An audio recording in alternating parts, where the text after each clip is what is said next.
say that one of our listeners right now is a real expert. They're very good at what they do. Maybe they already have an established business, but they want to grow. They want to get in front of more ideal clients, and they're listening right now to everything that you're sharing, Sarah, and thinking to themselves, yeah, I can see the value of getting in front of an association, because there could be tens or hundreds or thousands of ideal clients in one room, or joining a Zoom call. Where's the starting point? Like, where should they begin to actually get into an association? How would you kind of counsel or recommend that they go about landing their first speaking engagement or workshop engagement, or just getting into an association where they can then get in front of ideal clients? Yeah, that's such a great question.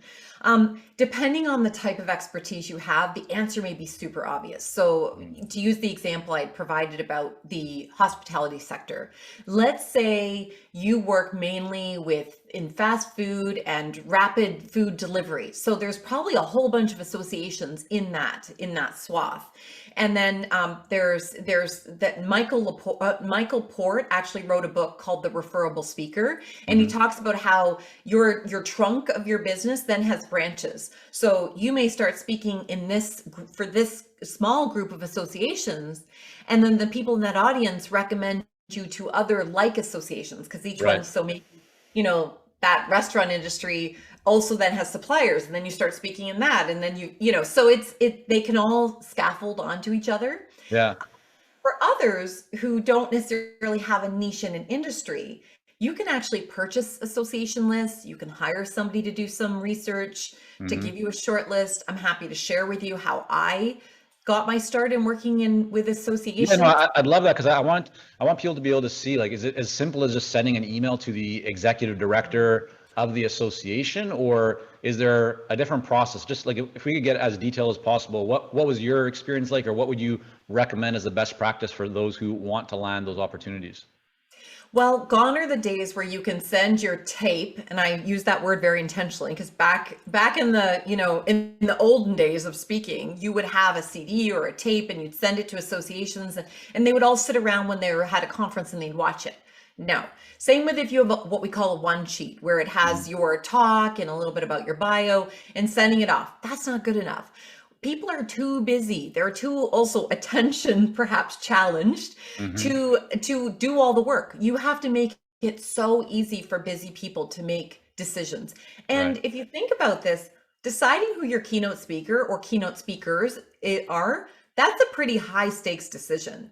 So Hmm. you want to make it so that they can feel comfortable, they trust you, they like you. So you want to know what I've been doing lately? I will give you the inside scoop. Let's do I've it. been sending videos. I use an app called SendSpark, and I send a video, and it'll be something like, "Hey Michael, I see that you are the president of the Consulting Association of Canada. Oh my gosh, I so valued in your last newsletter where you talked about the importance of recognizing your members. Totally 100%. I am with you. In fact, maybe deepening that message would be valuable at your conference that's coming up next May. If you want to have a quick conversation, I put a link below for a coffee chat. In the meantime, thank you so much for what you're doing. I appreciate it. Take good care out there. Bye." How long was that? What, 1 minute?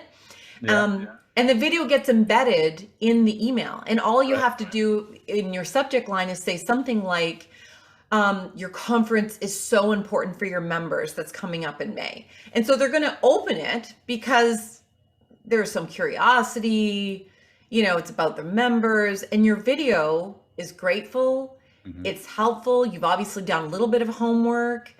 And then I use SendSpark because then I can see if people watched it, Right. and I can see how many times they watched it. And if maybe they forwarded it to other people, because if a rally of 9 people have watched it, there's a good chance that the planning committee, it's made their way around there. Mhm. So that's And what how are you finding that? Like, I love that approach, and that's something that we share with clients a lot, even in terms of the sales process or outreach to ideal clients, just to bring that personal touch, which I love, and doing it in a customized way as opposed to a kind of mass automation. How are you finding that's working when it comes to associations? Are you getting a positive response? Like, if you were to send 10 of those, how many do you think you would expect to hear a reply from? we have pretty much an 100% open rate. When I say pretty much, is I haven't actually charted it, but Right. I see in real time when people open it. People are creating opportunities where they maybe didn't even have a spot, a keynote spot, or they didn't even have an event. I had an amazing client. I did one of those videos, and I genuinely wanted to follow up on how well 2 events that were delivered previously, and they created an event that they hadn't even planned to have. So, just know that not only is it helpful in being able to get an event that's scheduled, they may decide that this message is so valuable, your expertise is so valuable, they can't wait until the next conference.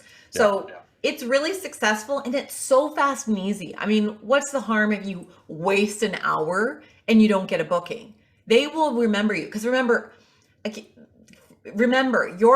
medium is your message. So if your medium is delivering value through the spoken word, and then speak your word. Yes, you can type your words. However, everybody can type. How many people can send a compelling message that entertains them and captures them for 1 minute? Because then subconsciously they're thinking, well, if you got my attention for a minute and it's an email, what might this person be able to do on the stage?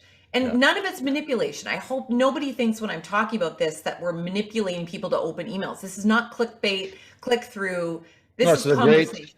It's a great differentiation strategy, and it's personable. And it does take a little bit of time, so it doesn't scale, quote unquote, scale as other things may. But in a world where one ideal client, the average value of an engagement is significant, you're not selling $100 course or a book or something of that nature, or a pair of underwear. You're selling something that has significant value. Therefore, it makes sense to invest a little bit of time to do things like that. So I think that's fantastic.